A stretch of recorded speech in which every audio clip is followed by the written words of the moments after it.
And now, the Deeper Thinking podcast, where philosophy, psychology, and power collide.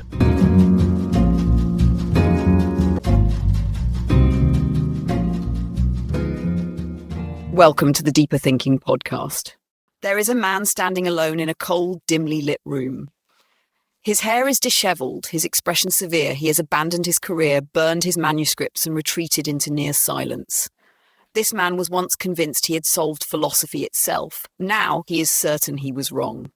This is Ludwig Wittgenstein, the philosopher who sought to define the limits of thought, and in doing so destroyed the very foundation of Western philosophy. His life was not one of quiet reflection, but of extreme contrasts. Born into unimaginable wealth, he gave it all away. Once a student of logic, he became its greatest skeptic. Hailed as a genius, he spent much of his life in self-imposed exile, tormented by the fear that no one truly understood him. For Wittgenstein, philosophy was not a mere academic exercise. It was a battle, a war against illusion, against confusion, against the very language that shapes reality. In his youth, he believed in certainty. He saw the world as a precise system of facts, perfectly mapped by logic. If we could just construct a language that mirrored reality exactly, he thought, all philosophical problems would disappear. This was the vision of his first great work, Tractatus Logico-Philosophicus, a masterpiece so austere, so final, that he declared it ended philosophy. He believed he had said everything that could be said. Then something broke. Years later, Wittgenstein returned not to refine his masterpiece, but to annihilate it. Everything he had once believed about truth, language, and the nature of meaning he now saw as an illusion. Language was not a perfect mirror of reality. It was messy, fluid, shaped by how we use it in daily life. Meaning was not fixed in logic, but lived through human interaction. This was the revelation of his later work, Philosophical Investigations, where he introduced his radical concept of language games, a theory that dismantled centuries of philosophical thought in one stroke. The transformation was complete. The man who had once sought absolute clarity now saw ambiguity as inevitable. Wittgenstein's work is not simply a shift in philosophical method. It is a challenge, perhaps even a warning. If language is the boundary of our world, what happens when we reach its edge? If our words create meaning only in their use, then what, if anything, lies beyond them? These are the questions Wittgenstein forces us to confront. And if he is right, then the very act of speaking about reality may be the greatest illusion of all. Imagine the world stripped down to its most fundamental essence. Not things, not objects, but facts. A chair is not simply a chair, it is a collection of relations, a set of logical statements that describe its position, its form, its function. This was the radical vision of Ludwig Wittgenstein's Tractatus Logico-Philosophicus, a book that attempted nothing less than the complete mapping of reality through logic. If philosophy had long wandered in confusion, Wittgenstein believed he had found the key, a language so precise, so perfectly structured that it would dissolve all philosophical problems. The young Wittgenstein saw language as a mirror of the world. Sentences, he argued, work like logical pictures. Each meaningful proposition corresponds to a fact, just as a blueprint corresponds to a building. If a sentence does not map onto reality in this way, it is meaningless. Metaphysics, ethics, even most of philosophy, according to the Tractatus, were not problems to be solved, but nonsense to be discarded. This pursuit of perfect clarity was no mere intellectual exercise for Wittgenstein. He wrote the Tractatus during the First World War, composing its cryptic statements in the trenches in moments of solitude between battles.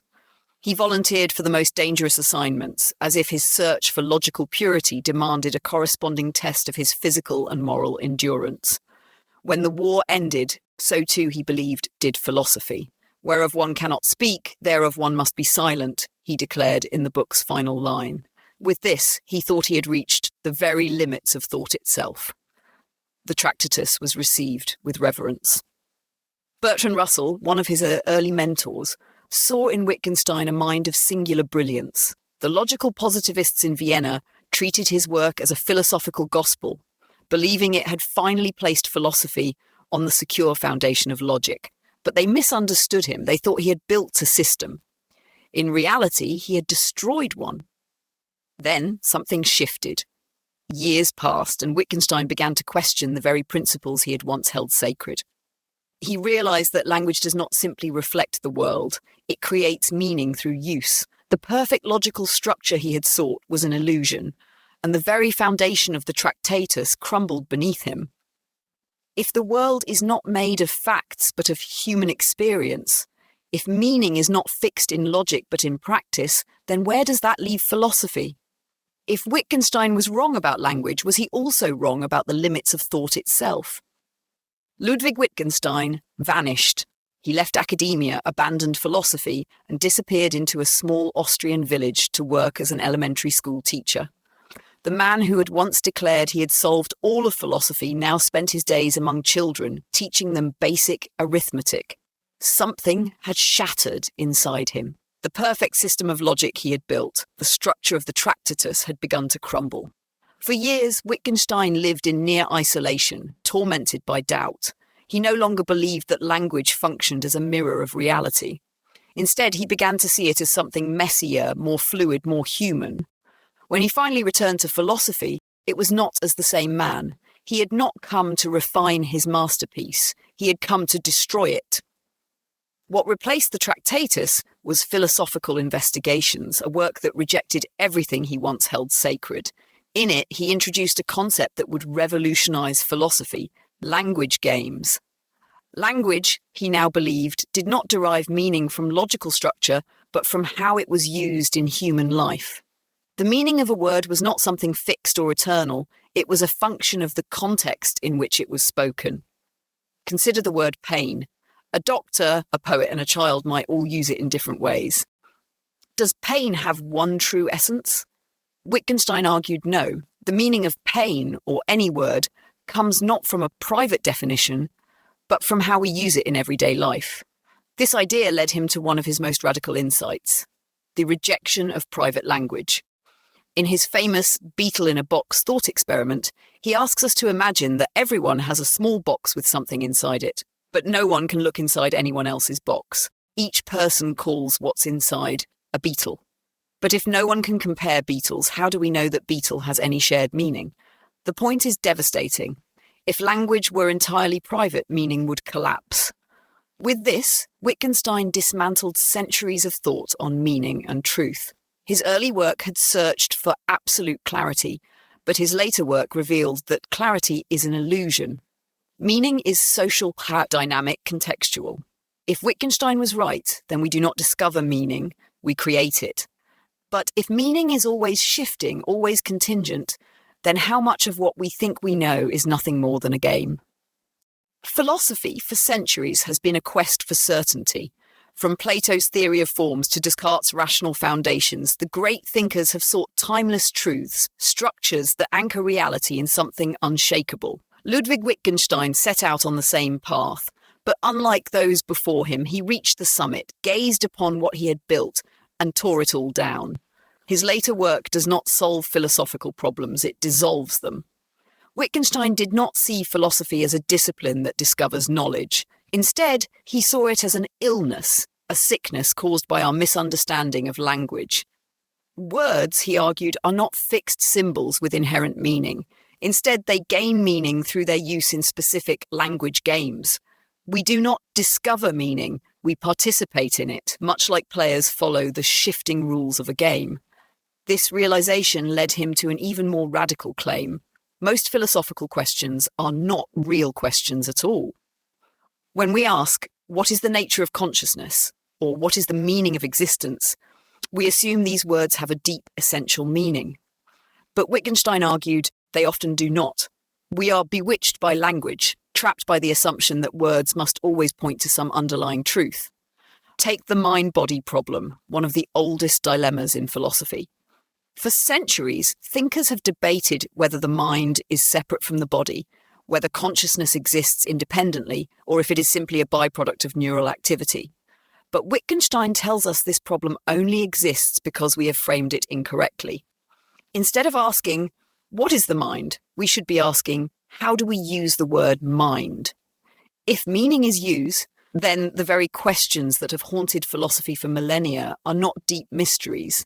They are misunderstandings born from linguistic confusion. This stance was met with resistance. Traditional philosophers believed Wittgenstein had abandoned the pursuit of knowledge altogether.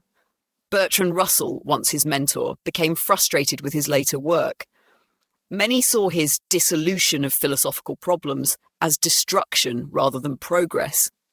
But Wittgenstein was unmoved. He believed philosophy's role was not to construct new theories, but to bring words back to their ordinary use, to undo confusion rather than create new systems. If he was right, then philosophy is not about discovering ultimate truths, but about untangling the knots in our language. And if that is the case, then what is left for philosophy to do? If the great questions of meaning and existence are nothing more than linguistic illusions, then what remains once we see through them? A machine can process words. It can generate sentences, follow rules, and even mimic human conversation. But does it understand? This was the question at the heart of one of the greatest debates in philosophy, a debate between two men who shaped the modern world in vastly different ways, Ludwig Wittgenstein and Alan Turing. Turing, the father of artificial intelligence, believed that intelligence could be simulated.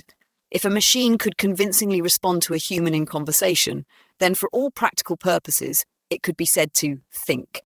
Wittgenstein, however, rejected this notion outright. To him, meaning was not simply a matter of processing symbols, it was rooted in human use, practice, and experience. A machine might manipulate language, but could it ever play a language game in the way humans do? This question matters more today than ever before. The rise of artificial intelligence, from chatbots to deep learning models, has brought Wittgenstein's concerns into sharp focus. Machines can generate fluent, coherent language, but are they actually engaging in meaningful communication? Wittgenstein's theory of rule following suggests a fundamental limitation. Language is not just about following rules, it's about knowing when and how to apply them. Imagine teaching someone a game, like chess. The rules can be written down, but true understanding comes from playing, from seeing how moves unfold in real-world scenarios. A machine can be programmed with the rules, but does it truly grasp the game? Wittgenstein argued that understanding is not merely syntactic, it is lived, practiced, and socially embedded. This problem extends beyond AI. It touches on how we define intelligence itself. If meaning is created through social interaction, then could intelligence ever emerge from a machine that lacks human experience? Could a system that has never felt pain truly understand the word pain?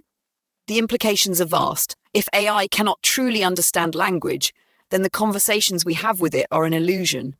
But if Wittgenstein was wrong and intelligence is nothing more than rule following at scale, then where does that leave us? Are we too just machines, biological systems executing learned behaviours, playing an unconscious game of language?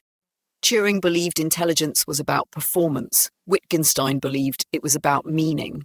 If language is not simply a tool but the very fabric of our thought, then AI does not just challenge our understanding of machines, it forces us to ask what it means to be human. If words alone do not create meaning, then what does? And if AI is just playing a game of syntax, does it matter if we can no longer tell the difference? Ludwig Wittgenstein, the man of absolute precision, the philosopher obsessed with clarity, turned to silence when faced with the deepest questions of life. He had built and dismantled the foundations of logic, torn apart centuries of philosophical tradition, but when it came to ethics, to religion, to the unsayable, he refused to speak. What cannot be captured in words, he insisted, must be left unsaid. This was no casual claim. It was an extension of his own philosophy. Language, he argued, could only function within a shared practice, within the context of a language game. But what language game could possibly describe the meaning of life, the nature of morality, the existence of God? He believed that these things could not be spoken of in the way we speak of objects or logical facts. They could only be shown through action, through experience, through the way we live. Wittgenstein's fascination with the unsayable was deeply personal. Though raised in a rigidly Catholic household, he did not embrace traditional religious doctrine. Yet he found himself drawn to figures like Tolstoy, Kierkegaard, and Augustine, thinkers for whom faith was not a system of belief, but an act of life. Ethics, he insisted, was not a matter of theory, but of practice. This led him to a stunning conclusion. Ethics and religion were beyond philosophy itself. Just as the young Wittgenstein had once sought to construct the perfect logical language, only to realize its limits, the older Wittgenstein saw that when it came to life's deepest questions, language itself failed. This rejection of philosophical ethics placed him at odds with the tradition that came before him. For centuries, philosophers had tried to define morality through rational principles, whether in Kant's categorical imperative, in utilitarian calculations, or in religious commandments. But Wittgenstein denied that ethics could ever be systematized. Morality was not a thing to be analysed, but something to be lived. And so he fell silent, not out of ignorance nor out of indifference, but because he believed that some things resist the structure of language itself. To attempt to define them, to reduce them to words, was to misunderstand their nature entirely. But this raises a troubling question. If Wittgenstein was right, then what is left for philosophy? If the most profound aspects of human life cannot be captured in language, then how can we ever grasp them at all? If there are truths that cannot be spoken, then what does it mean to know them? Ludwig Wittgenstein did not live as most philosophers do. He did not write endless volumes, did not bask in academic circles, did not carefully cultivate a school of devoted followers. He was restless, impatient, often brutal in his judgments. He treated philosophy as something that had to be done with absolute integrity, or not at all. And for much of his life, he doubted whether he was even capable of doing it himself. To his students, he was both electrifying and terrifying. He would pace the room, lost in thought, sometimes falling into long silences. If a student asked a question he found trivial, he might dismiss it with a wave of his hand, or worse, with a piercing glare. He demanded nothing less than complete seriousness. Many who studied under him left either deeply inspired or permanently discouraged. One described the experience as a religious conversion or a trauma. This intensity extended far beyond the classroom. Wittgenstein's personal relationships were often fraught, shaped by his near-impossible standards. He admired only those who shared his devotion to absolute honesty. Any sign of pretension or intellectual posturing filled him with disgust. Bertrand Russell, once his mentor, found himself pushed aside as Wittgenstein surpassed him. When Karl Popper, another rising philosopher, presented his ideas at Cambridge, Wittgenstein famously stormed out of the room after an explosive argument, allegedly brandishing a fireplace poker. He demanded from himself what he demanded from others. He lived simply, rejecting comfort, often retreating to isolated places, a monastery, a remote Norwegian cabin, a tiny shack in rural Ireland. For a time, he even gave up philosophy entirely, working as a schoolteacher, then as a hospital porter, performing ordinary labour as if to test himself against real life. Yet for all his severity, there was another side to him, a man deeply affected by art, by poetry, by music. He revered the works of Goethe and Tolstoy, believing that the deepest truths were not captured in theories but in lived experience. This was the paradox of Wittgenstein, a man who sought absolute clarity in philosophy but found meaning in what lay beyond words. His philosophy was a reflection of his life, driven by contradiction, shaped by tension.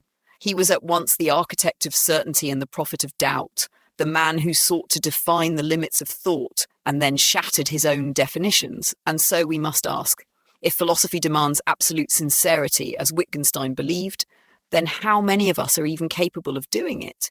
And if clarity is impossible, what does it mean to dedicate one's life to pursuing it? Ludwig Wittgenstein did not belong to any philosophical tradition. He created and destroyed his own. His influence is undeniable, but the question remains, who truly owns his philosophy? The analytic tradition claims him as a pioneer of logic and language. The postmodernists see him as an early deconstructionist, challenging the very idea of fixed meaning. Even contemporary AI theorists invoke his ideas to question whether machines can truly think. Wittgenstein exists in all these debates, yet he escapes all of them. The Vienna Circle, the group of logical positivists who sought to establish a purely scientific approach to philosophy, once treated the Tractatus as their sacred text. They believed Wittgenstein had provided the ultimate foundation for logic and empirical verification. But when they finally met him, expecting an intellectual ally. He dismissed them entirely. They had misunderstood his work. He had not built a new philosophical system. He had ended one. Then came his later philosophy, which was embraced by ordinary language philosophers like J.L. Austin and Gilbert Ryle. They saw Wittgenstein's later ideas, especially his concept of language games, as a way to dissolve philosophical confusion by examining the way people actually use words.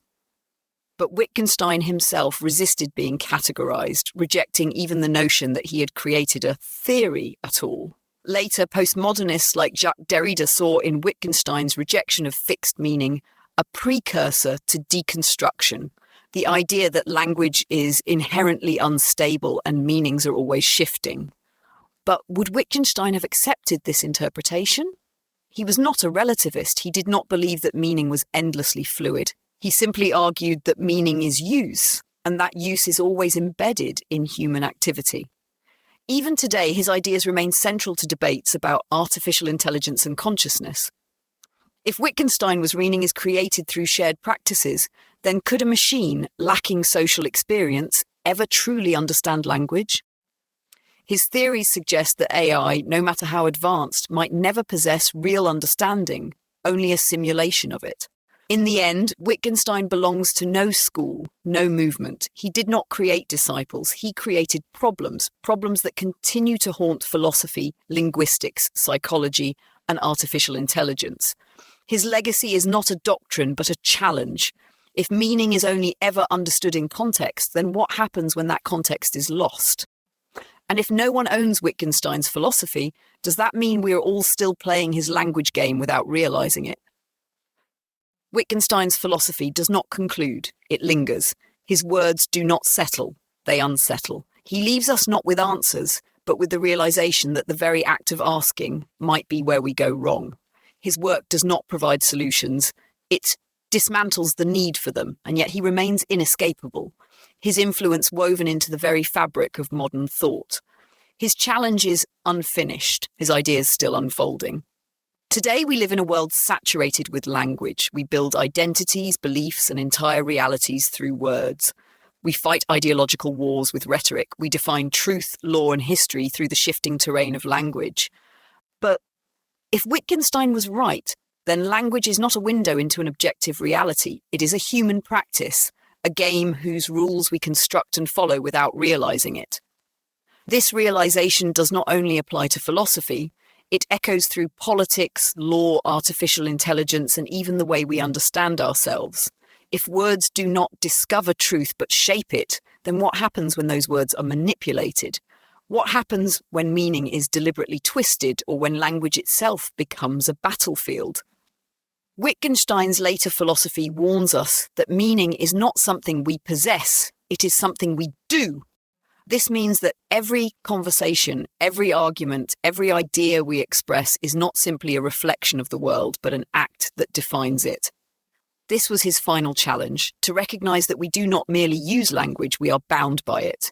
If language is a game, can we ever escape its rules? If meaning is contingent on human practice, does truth itself exist outside of language? And if words are all we have, what happens when they fail us? Wittgenstein left us with no grand theory, no final framework. Instead, he left us with questions. And perhaps that is his greatest lesson of all, that the most profound truths may not be those we speak, but those we learn to see in silence. Until next time.